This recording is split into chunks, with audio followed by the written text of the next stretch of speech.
18वीं सदी के अंदर पर्शिया के अंदर फैक्ट्री वर्कर्स को एक खास किस्म की ट्रेनिंग दी जाती थी। इस ट्रेनिंग के अंदर उनको बेसिक लिखना पढ़ना और मैथमेटिक्स सिखाया जाता था। लेकिन इस ट्रेनिंग का असल मकसद था वफादार, पंक्चुअल, ज्यादा ना सोचने वाले और बिना सोचे एक ही काम को बार बार करने वाले वर्कर्स को तैयार करना। 1902 के अंदर एक अमेरिकन बिजनेसमैन जॉन रॉकफिलर, इन्होंने $129 मिलियन, अगर इन्फ्लेशन के हिसाब से एडजस्ट करें तो आज का $1 बिलियन से ज्यादा पैसा लगाकर एक जनरल एजुकेशन बोर्ड क्रिएट किया। और इन्होंने वो ट्रेनिंग मॉडल जो कि फैक्ट्री वर्कर्स को दिया जाता था उसको उठा के स्कूल सिस्टम के अंदर कन्वर्ट कर दिया। अब इस मॉडल का नाम तो चेंज हो गया लेकिन इसका मकसद अभी भी सेम था, वफादार, पंक्चुअल, ज्यादा ना सोचने वाले और बिना सोचे एक ही काम को बार बार करने वाले वर्कर्स तैयार करना।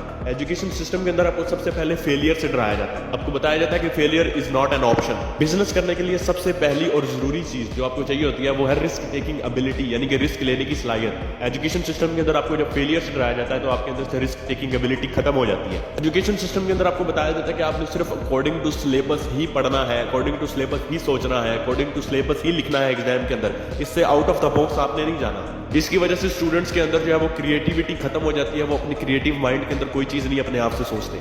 अगर आपको ये सारी चीजें झूठ लगती हैं तो आप जाकर गूगल पे आर्टिकल्स पढ़ सकते हैं कि जॉन रॉकफिलर कौन था।